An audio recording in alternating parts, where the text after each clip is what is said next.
Alhamdulillah wa thanau lillah wa salatu wa salam ala rasulillah wa ala alihi wa sahbihi wa mawala wa ba'd.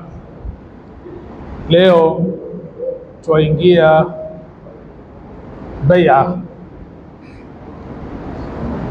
Mtume sallallahu alayhi wasallam alipokwenda Taif akatafuta nusra, wakamkatalia watu wa Taif, akaenda kwa viongozi wa makabila tofauti tofauti, ikiwa Bani Amir bin Sa'sa'a, Bani Kalbi, Bani Kinda.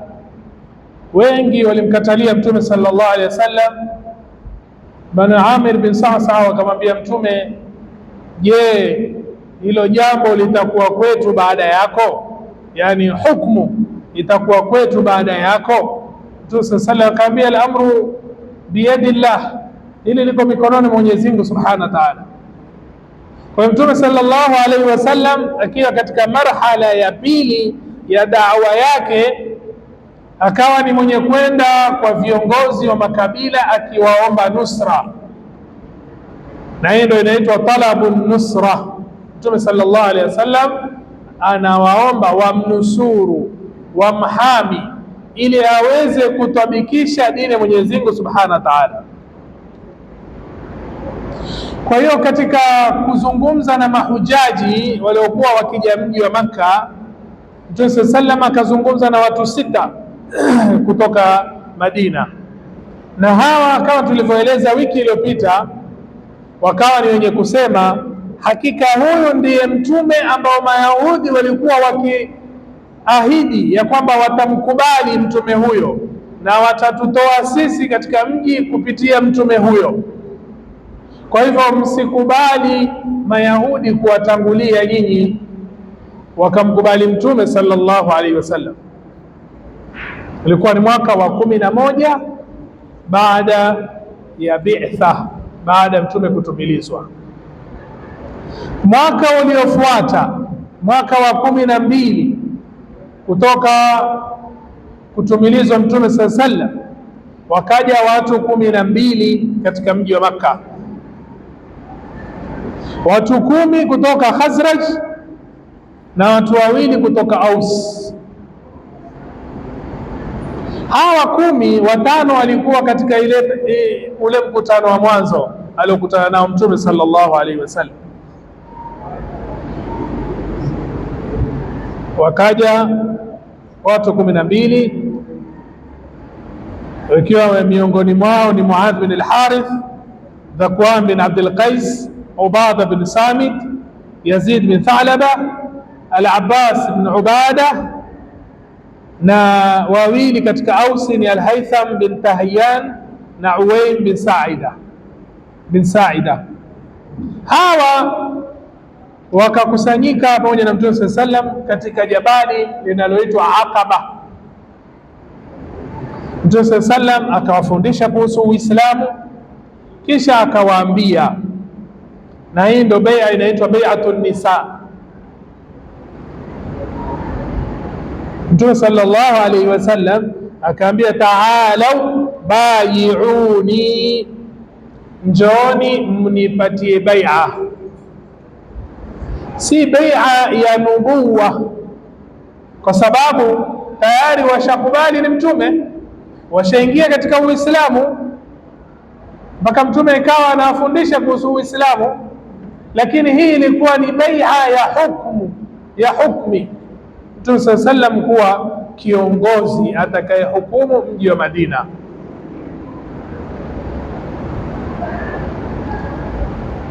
Mtume akaambia, mnipeni bai'a, kiapo cha utiifu, alla tushriku billahi shay'an, msimshirikishe Mwenyezi Mungu, wala tasriku, msiibe, wala taznu, msizini, wala taqtulu auladakum, msiue watoto wenu, wala ta'tu bibuhtanin taftaruna baina aydikum arjulikum, wala msilete uongo mkubwa, uzushi ambao nyinyi mtazusha.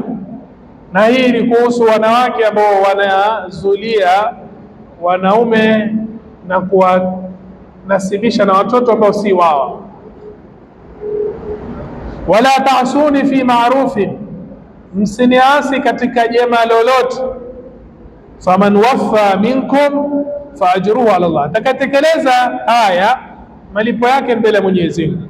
Waman asaba min dhalika shay'an, atakayefanya katika hayo jambo lolote, ima taiba au atazini au ataua watoto, kisha fauqiba bihi fi dunya, akaadhibiwa kwa kosa hilo duniani, fahuwa kafaratun lahu, basi hiyo ni kafara kwake, itakuwa ni sababu ya kufutiwa dhambi. Atakayezini, atakaiba, akawa ni mwenye kusimamishiwa haddi, basi ni kafara. Waman asaba min dhalika shay'an, na atakayefanya katika hayo jambo lolote, fasatarahu Allah, Mwenyezi Mungu akamstiri, fa amruhu ila Allah, huyo amri yake iko mikononi Mwenyezi Mungu. Inshaa aqabahu wa inshaa afa anhu, akitaka atamwadhibu, akitaka atamsamehe. Kwa hiyo wakampa bai'a Mtume sallallahu alaihi wasallam. Hii ni bai'a ya kwanza ambayo ikaitwa ni bai'atun nisa, ya kwamba wao hawatofanya haya, hawatoiba, hawatozini, hawatoua watoto wao, hawato wanawake wao, hawatosingizia wanaume watoto ambao si wao, wala hawatomwasi Mtume katika jambo jema lolote. Hawa waliporudi Madina baada ya bai'a hii, Mtume akamtuma Mus'ab bin Umair ili awasomee Qur'ani, awafundishe dini, awapatie thaqafa. Mus'ab bin Umair akaenda Madina, akashukia kwa Abi Umama na Asad bin Zurara,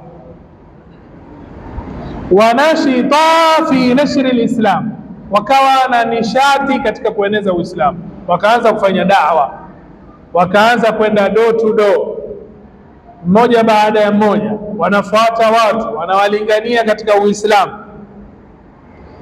Siku moja wakiwa katika bustani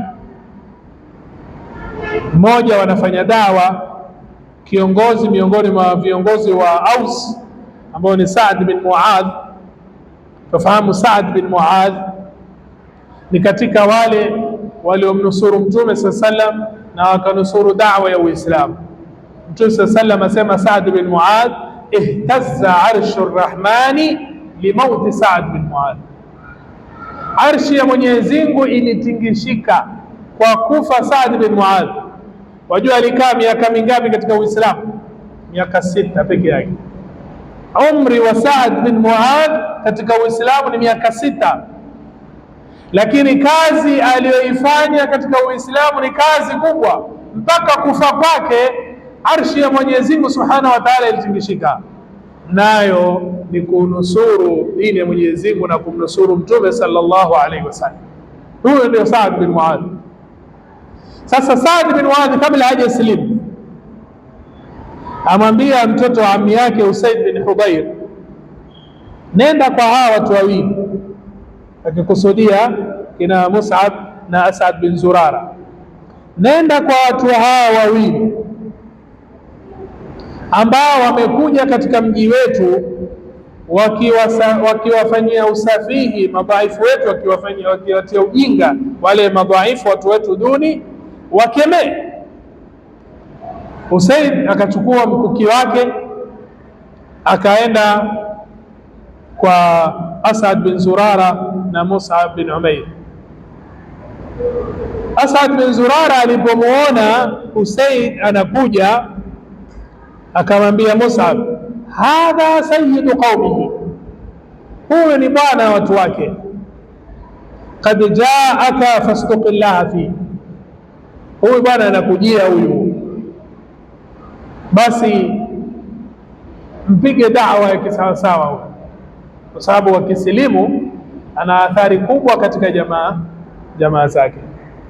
Usaid akaja akasimama, kisha akawaambia Asad bin Zurara na Musa bin Umair, ma jaa bikuma ilaina, lipi limewaleta nyinyi kwetu? Mnawatia ujinga wa dhaifu wetu. I'tazilana, tuepukeni. in kanat lakuma bi anfusikuma haja, ikiwa mna haja na nafsi zenu tepukeni. Mus'ab asema kumwambia Sa'd bin Muadh, akamwambia Usaid bin Hudayr, abaya tajlis fatasma, ila hukai ukasikiliza, usikie tunachokizungumza sisi.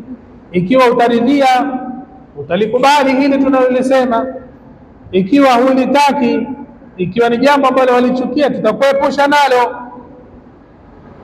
Akasema ansafta Usaid, asema umefanya uadilifu. Kisha akakitisha mkuki wake, akakaa akawasikiliza. Mus'ab akamweleza kuhusu Uislamu, akamsomea Qur'ani. Usaid akaona jambo zuri sana hii. Ndo tutasema dawa iendelee hata kama natija ni ndogo, kwa sababu kuna watu wana hamu lakini hawajapata ujumbe, ile dawa haijawafikia, lakini wanaona hali wanaofanya. Kama watu wa Madina walikuwa wanaona idhlali, wanaona unyonge. Aus na Khazraj wanapigana siku zote, Mayahudi wako dhidi yao, wako juu yao. Mayahudi wana kula riba na kuwadhoofisha watu wa Madina. Kwa hivyo wao walikuwa wana kitu katika nafsi yao, lakini hawajaona njia, hawajui wafanya nini. Waliposikia dawa ya Mtume sallallahu alaihi wasallam, sema hii ndio dawa iliyokuwa sisi tuitafuta, yale madhila na matatizo yote, hili ndio suluhisho la kihakika ambalo sisi tulikuwa tulitafuta. Basi Usaid bin Hudayr akaona ni uzuri sana ule ujumbe wa Mtume sallallahu alaihi wasallam, akaingia katika Uislamu hapo hapo, akapiga shahada pale pale katika kikao kile. Kisha akarudi Usaid kwa sahibu wake Sa'd bin Muadh, akatumia hila, aambia nimezungumza na wale mabwana wawili, wallahi sikuona wana tabu yoyote na wana shida yoyote, nimewakataza. Kisha wakasema watafanya kile ambacho kwamba mimi nakitaka. Kisha akasema wakad hudithtu anna bani Haritha kharaju ila Asad Zurara liyaqtulu, nimesikia Bani Haritha wametoka wataka kumuua Asad bin Zurara, na huyu ni mtoto wa khalati yako, kwa hivyo wataka kukudhalilisha wewe Sa'd bin Muadh. Sa'd bin Muadh alikuwa ana nahwa, na Waarabu walikuwa na nahwa zamani, na walikuwa wanaona uchungu mtu wao akiwa ni mwenye kudhalilishwa. Tofauti leo, Gaza watu wafungiwa, wafanyiwa hisar, wanakaa na njaa, lakini hakuna nahwa ya Mu'tasim. Waarabu si wale wa zamani, hata wale kina Abu Jahal waliokuwa katika zama zile walikuwa hawakubali idlal. Kumbuka kisa tulieleza nyuma, Abu Jahal alipokuwa iko mbele kisa siku ya hijra, alipotaka kumuua Mtume sallallahu alaihi wasallam, akasema tusubirini, kuna wanawake na watoto kule ndani, tusubirini mpaka asubuhi, akitoka atakwenda kuswali tumvamie. Hakutaka kuvamia nyumba ambao ndani kuna wanawake na watoto, na alikuwa ni kafir. Lakini angalia leo katika biladi za Kiislamu hali ambayo kwamba wanapitia. Kwa hiyo Sa'd bin Muadh aliposikia maneno haya akakasirika, ya kwamba hao wataka kumuua Sa'd, wanataka kumuua Usaid bin Hudayr ambaye ni mtoto wa khalati yake. Kwa hiyo akafanya kama alivyofanya Usaid bin Hudayr, akaenda mpaka pale. Mus'ab akaambia kaa usikize tunachokizungumza, akakaa akasikiza, akaingia katika Uislamu, akapiga shahada. Kisha akarudi kwa watu wake Sa'd bin Muadh, akaambia ya bani Abdul Ashhal, kaifa ta'lamuna amri fikum, mimi kwenu mwanitambua vipi? qalu sayyiduna, wewe ni bwana wetu, wa afdaluna ra'yan, na mwenye rai bora zaidi kwetu sisi. Basi akaambia fa inna kalama rijalikum wa nisaikum alayha haram hatta tu'minu billahi wa rasuli, maneno ya wake zenu, wanaume wenu na wanawake kwangu mimi ni haram mpaka muwe ni wenye kumwamini Mtume sallallahu alaihi wasallam na Mwenyezi Mungu na Mtume sallallahu alaihi wasallam. Ilipofika jioni, hakuna mwanamume wala mwanamke katika Bani Abdul Ashhal illa amekuwa ni Muislamu, isipokuwa mtu mmoja tu anaitwa Al-Usayrim. Huyo alichelewa kusilimu mpaka katika vita vya Uhud, akasilimu akauliwa shahidi katika njia ya Mwenyezi Mungu kabla ya kusujudu hata sijda moja, yani kabla haja swali hata rakaa moja, akaingia katika jihad, akafa katika vita vya Uhud. Musa bin Umair akarudi kwa Mtume katika mji wa Makka akimbashiria kheri, akiambia bwana, da'wa imepata nusra, hakuna nyumba katika nyumba za Madina ila Mwenyezi Mungu na Mtume sallallahu alaihi wasallam wanatajwa, yani hakuna nyumba katika nyumba za Madina ila Uislamu umeingia. Mwaka wa 13 katika msimu wa Hija, wakaja wengi katika Waislamu na mushrikina wa kutoka Madina na Waislamu kutoka Madina, wakaja katika ibada ya Hija, na Mtume sallallahu alaihi wasallam alikuwa ametaka kukutana nao na akaagana nao kukutana nao usiku wa manane katika jabali la Aqaba, na akawaambia aliyelala asiamshwe na aliye mbali asingojewe. Ilipofika time, kila mmoja akanyapanyapa kutoka katika misafara yao, wakaenda katika usiku wa manane. Mtu mmoja ama watu wawili wanatoka wakakusanyika katika Aqaba wakikutana Mtume sallallahu alaihi wasallam. Baadhi rasmi alikuwa ni karibu watu 70 au watu 40, 73 wanasema 73 62 min al-Khazraj wa 11 min al-Aws, watu 73 wanaume 62 na ambao kwamba 11 ni katika Aus na 62 ni katika Khazraj, wakiwa pamoja na wanawake wawili, Nasiba bintu Ka'b bin Bani Najjar na Asma binti Amr min Bani Salama. Hawa wakakusanyika wamsubiri Mtume sallallahu alaihi wasallam. Wajaahum Rasulullah, Mtume sallallahu alaihi wasallam akaja kukutana nao usiku wa manane, kimya kimya, akiwa na ammi yake Abbas ibn Abdul Muttalib. Fahamu ya kwamba wakati huo Abbas alikuwa hajaingia katika Uislamu, bado ni mshirikina. Muallif wa kitabu asema, walakin ahabba an yahdura amra ibn akhihi wa yatawaffaqa lahu, amependa kuhudhuria hili jambo la mtoto wa ndugu yake, hii mission ya Mtume sallallahu alaihi wasallam aliyokuwa nayo, na apate thika hawa watu. Je, wako tayari kumpokea Mtume sallallahu alaihi wasallam huko Madina? Na wa kwanza kuzungumza ikawa ni Abbas ibn Abdul Muttalib. Abbas awaambia, inna Rasulullah sallallahu alaihi wasallam la yazalu fi izzi min qawmi, Mtume bado yuko katika izza ya watu wake katika mji wa Makka.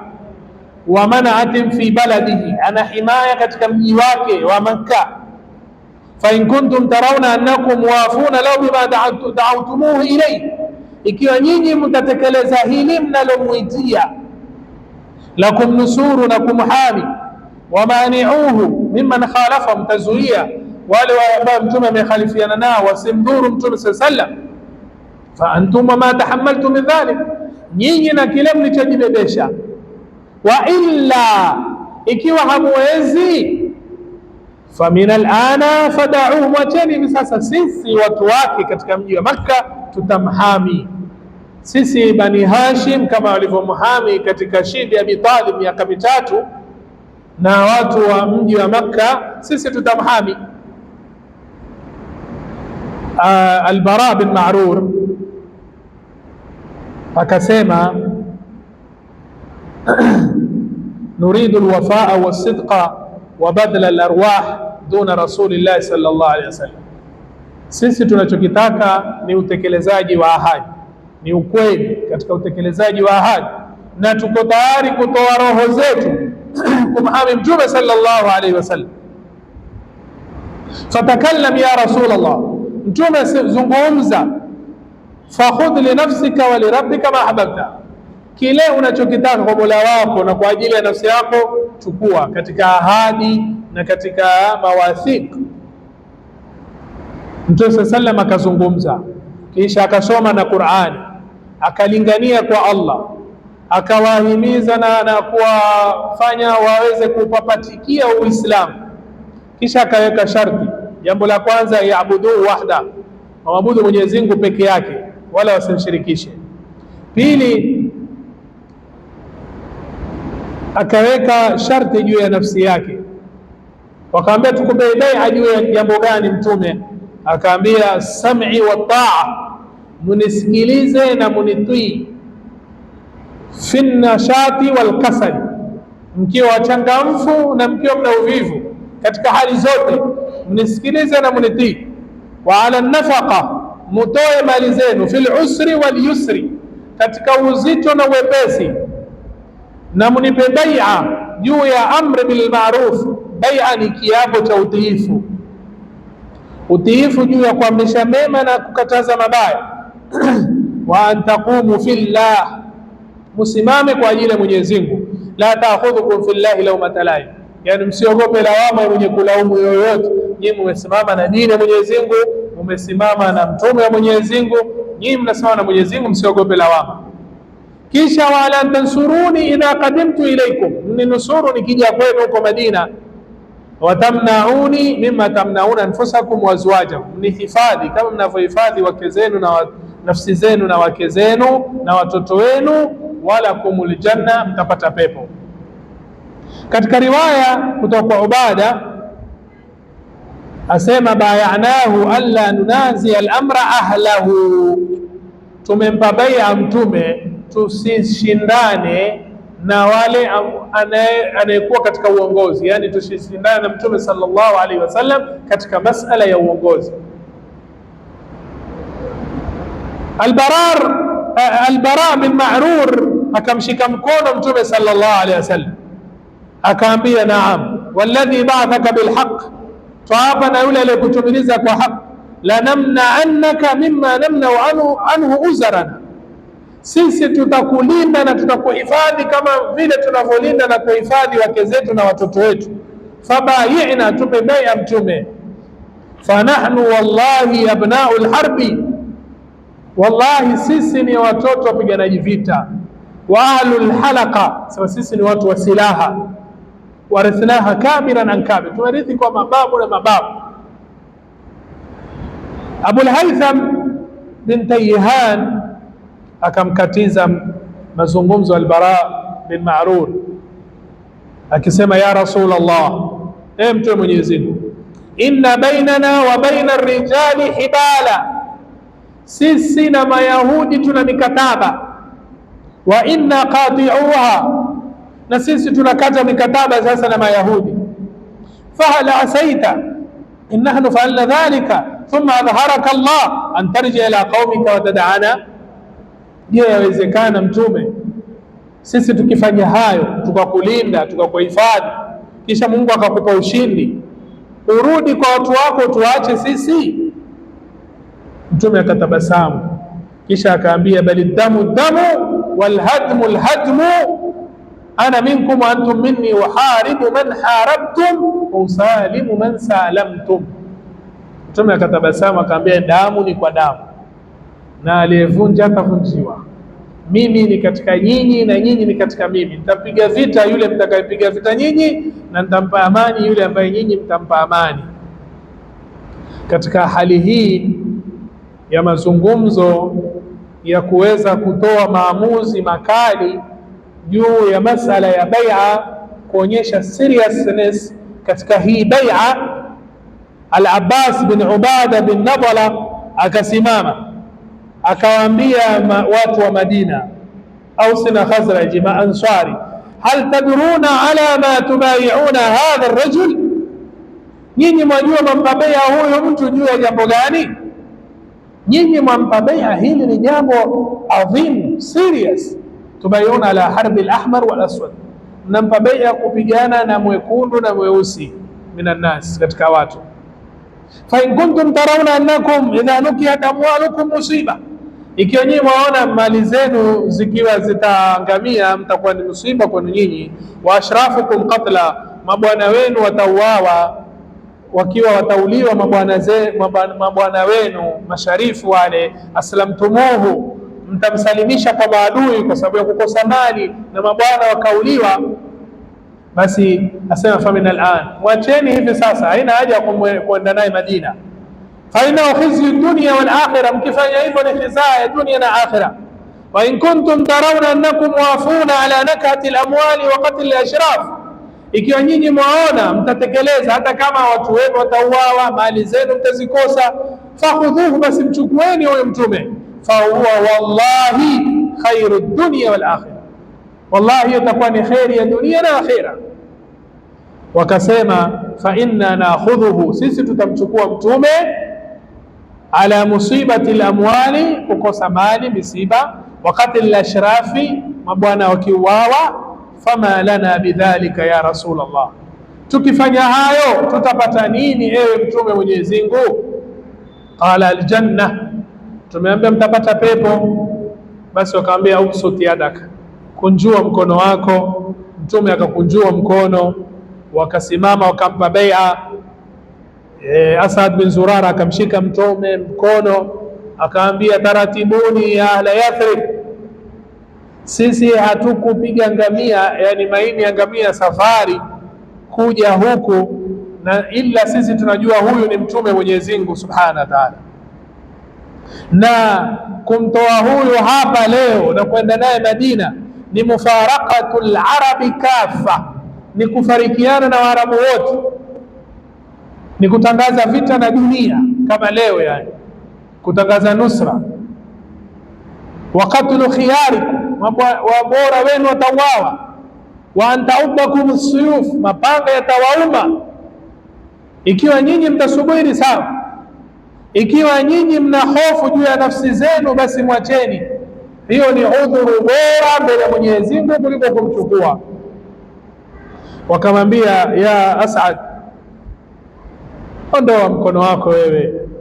Fa wallahi la nadharu hadhihi albay'a, hii bai'a wallahi sisi hatutaiacha, wala nastaqilu, wala tutataka kuivunja hii bai'a.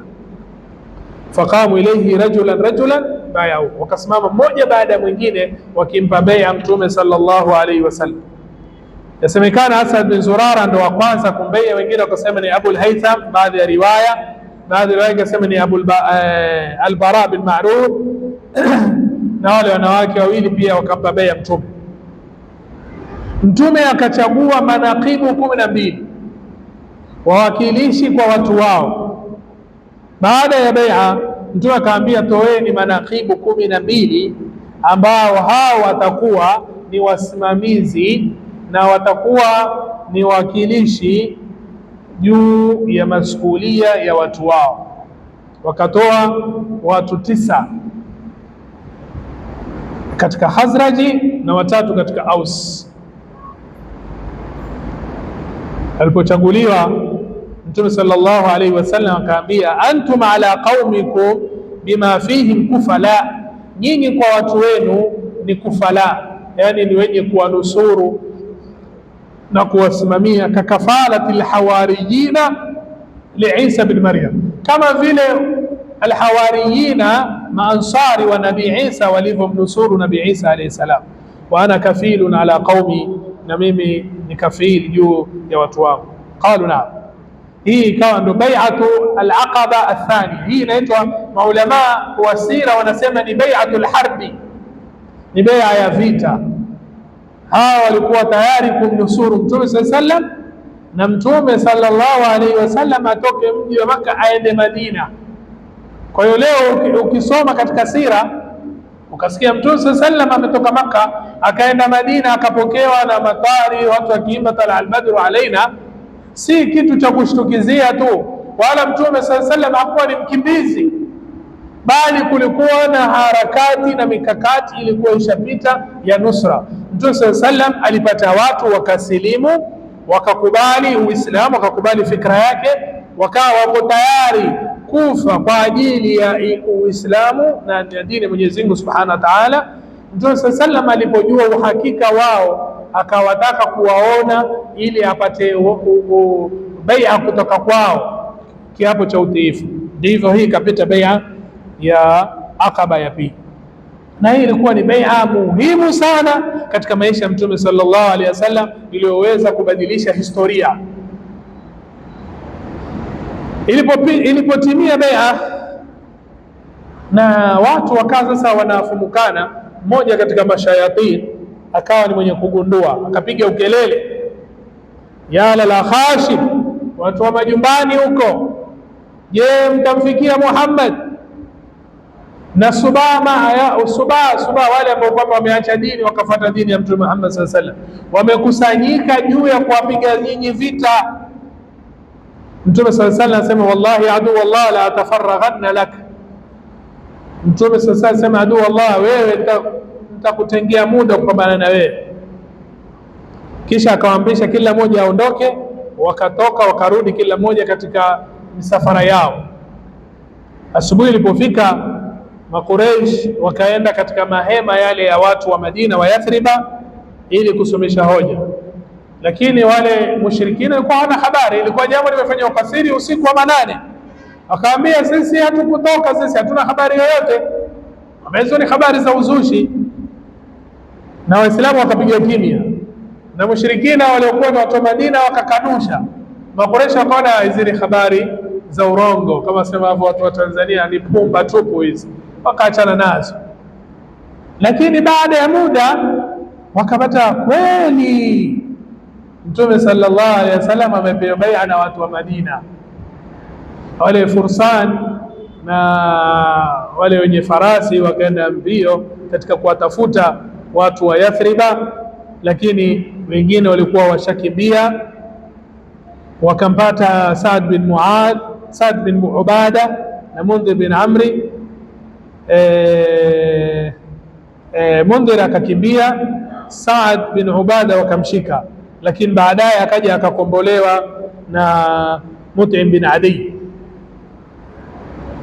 Ala kulli hal, watu wa Madina wakarudi, Makureishi ikawa washapitwa na watu wa Madina wako tayari kumhami Mtume sallallahu alaihi wasallam. Kwa hiyo kilichobaki sasa ni Mtume sallallahu alaihi wasallam aamrishe maswahaba wahame waende Madina. Na Makureishi walipoona sasa maswahaba wanataka kutoka mji wa Makka waende Madina, na kule watapata nguvu na watapata nusra, kwa sababu kule watasimamisha daula ya Kiislamu, watakuwa na himaya. Kwa hiyo wakapanga mikakati ili wawazuie hawa maswahaba wa Mtume, na Mtume pia asihame aende Madina. wa idh yamkuru bika alladhina kafaru liyuthbituka au yaktuluka au yukhrijuk wa yamkuruna wa yamkuru Allah wallahu khairul makirin. Kwa hiyo watakuja wataweka mkutano wa dharura ambao kwamba bwana huko tayari jamaa wataka kumnusuru Mtume. Kwa hivyo tufanyeni namna ili Mtume asende kule, na atahudhuria Ibilisi katika mkutano huo. Mwenyezi Mungu akitujalia tutaendelea wiki ijayo. Mwenyezi Mungu kwa haya machache tujalie min alladhina yastami'una alqawla fayattabi'una ahsana. Rabbana taqabbal minna innaka antas samiul alim wa tub alayna innaka antat tawwabur rahim. Subhanakallahumma bihamdik ashhadu an la ilaha illa anta astaghfiruka wa atubu ilayk. Subhana rabbika rabbil izzati amma yasifun wa salamun alal mursalin walhamdulillahi rabbil alamin. Jazakumullahu khairan.